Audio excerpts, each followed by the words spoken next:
नमस्कार, मैं श्यामगिरी। आप देख रहे हैं टीवी टीएफडी न्यूज 24। टीवी टीएफडी न्यूज 24 में आप सभी दर्शकों का स्वागत है। बंगाल के अंदर ममता बनर्जी की पार्टी के जो 60 विधायक टूटे थे और असली टीएमसी होने का दावा पेश कर रहे थे, उसमें से 35 विधायक ममता बनर्जी के संपर्क में बताए जा रहे हैं। आज एक बैठक ममता बनर्जी ने की, लेकिन वह विधायक दल की नहीं थी। कहा जा रहा है कि बहुत जल्द उन विधायकों के साथ अब ममता बनर्जी बैठक करेंगे। अगर ऐसा होता है तो बाकी के जो विधायक बागी हुए हैं उनकी सदस्यता रद्द हो सकती है दरबदल कानून के तहत। लेकिन जो यह बागी हुए थे विधायक, 60 विधायक, अब उसमें 35 वापस आ रहे हैं, जिसमें 33 मुस्लिम समुदाय से हैं।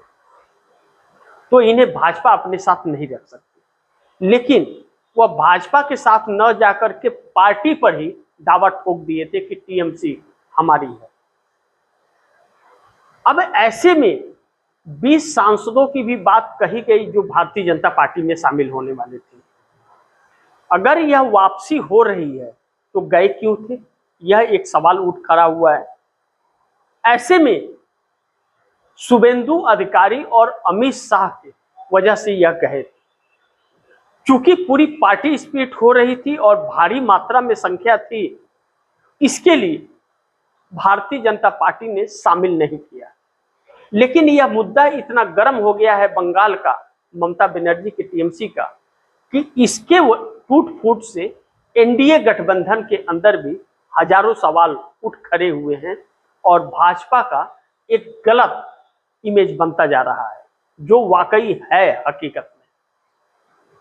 ऐसे में यह जो वापस जा रहे हैं, कहीं ऐसा तो नहीं कि ममता बनर्जी ने भारतीय जनता पार्टी से कंप्रोमाइज कर लिया है कि हम आपको समर्थन करेंगे, इंडिया गठबंधन में भी रहे तो समर्थन करेंगे। लेकिन अब इंडिया गठबंधन रहा नहीं, खत्म हो गया है। क्यों कि स्टालिन डीएमके ने साफ तौर पर कह दिया है कि हम एनडीए गठबंधन के हिस्सा नहीं हैं। कांग्रेस ने धोखा दिया, हम याद रखेंगे। कांग्रेस ने क्या धोखा दिया? कांग्रेस ने टीबीके को समर्थन दे दिया स्टालिन का साथ छोड़ के, तो स्टालिन इस पे नाराज हो गए। सोचिए आप दर्शक खुद, एक राष्ट्रीय पार्टी को एक क्षेत्रीय पार्टी चलाने की कोशिश कर रही है, जिसका कोई वजूद तमिलनाडु के अलावा कहीं नहीं है, चुनाव हार चुकी है, और वह जो कांग्रेस को इतने सालों में भी उठने नहीं दी, सीटें भी नहीं देती मन मुताबिक, वह पार्टी धोखा देने की बात कर रही है। मतलब एक धोखेबाज दूसरे को कह रहा है कि धोखा दिया। खैर, यह सब बातें अलग की है। डीएमके जैसी पता नहीं कितनी पार्टियां कांग्रेस में समा जाएगी, उनका वजूद ही क्या है तमिलनाडु के अलावा, और ना ही देश में कोई योगदान उनका हो सकता है।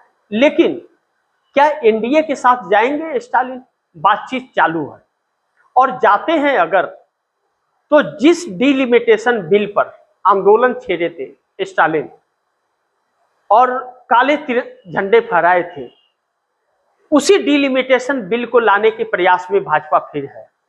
इसीलिए यह सब सारे षड्यंत्र रचे गए हैं। तो क्या स्टालिन समर्थन देंगे तो तमिलनाडु में कौन सा मुंह दिखाएंगे स्टालिन? या तमिलनाडु को बेच देंगे भारतीय जनता पार्टी के हाथ, जैसे मोदी ने देश बेच दिया अमेरिका के हाथ? यह तो आने वाला वक्त बताएगा। लेकिन आप दर्शक यह मान लीजिए कि इंडिया गठबंधन अब खत्म हो गया है। दूसरा जो बड़ी महत्वपूर्ण बिंदु है, ममता बनर्जी पर सवाल अभी भी है कि टूटे हुए लोग अचानक कैसे वापस आने लगे। ऐसी कौन सी बात हो गई? इसमें यह शक के दायरे में है। लेकिन अगर वाकई उनकी जमीर जग गई और वह आ रहे हैं ममता के साथ, फिर तो यह खुशी की बात है। महुआ मोइत्रा ने भी एक वीडियो जारी किया। महुआ मोइत्रा ने ममता की तारीफ की और एकजुट होने की बात कही। रहती हैं या नहीं रहती हैं यह भी देखना होगा, क्योंकि महुआ मोइत्रा और सयानी घोष का भी खबर आया कि भाजपा के साथ जा रही है। उन 20 संसदों में महुआ मोइत्रा और सयानी घोष भी थी। अभी यह वक्त बताएगा। लेकिन 8 तारीख को हो रही बैठक इंडिया गठबंधन की, जो ममता बनर्जी के अनुरोध पर कांग्रेस ने बुलाया है और आम आदमी पार्टी और स्टालिन नहीं आ रहे हैं। डीएमके ने आधिकारिक तौर पर कह दिया कि हम नहीं, इंडिया गठबंधन हम छोड़ रहे हैं।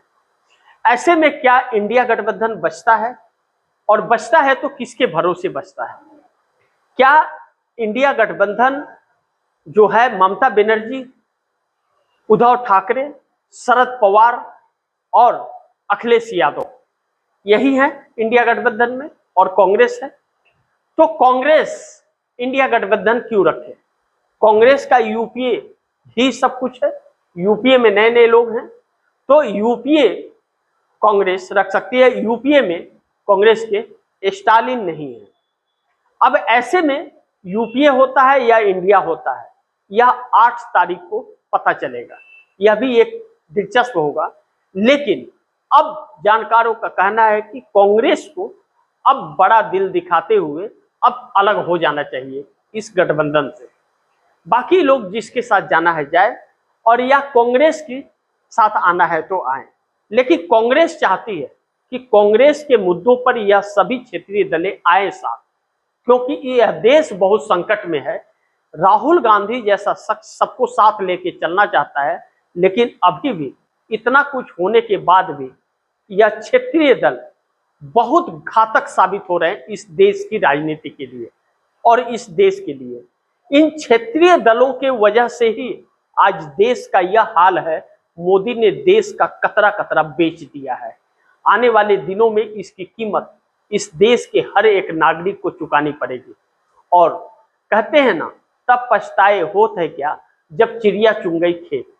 लेकिन एनडीए गठबंधन के अंदर क्या दरार पड़ रही है या सब कुछ ठीक ठाक है? अभी तक नीतीश कुमार का तो कोई ऐसा उग्र रवैया नहीं रहा। ऐसा कुछ नहीं लग रहा है कि भारतीय जनता पार्टी से वह अलग होंगे। साथ मिलकर के जो एमएलसी की सीटें खाली हुई हैं उस पर बंटवारा हो गया है, चुनाव लड़ रहे हैं। निशांत कुमार, नीतीश कुमार के बेटे भी लड़ रहे हैं, सब ठीक ही ठाक है। लेकिन क्या आगे का प्लान वही है या नीतीश कुमार कुछ सोच रहे हैं, यह एक सवाल है। लेकिन चंद्रबाबू नायडू ने अचानक फिर चुप्पी मार ली है। चंद्रबाबू नायडू की चुप्पी के पीछे क्या राज है?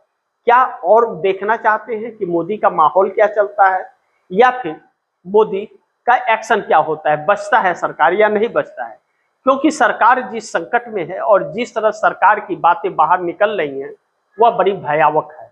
ऐसे में चंद्रबाबू नायडू को नुकसान हो सकता है। लेकिन एकनाथ शिंदे के घर वापसी का अब कहीं न कहीं मजबूती से चर्चाएं होने लगी हैं कि एकनाथ शिंदे घर वापसी करेंगे।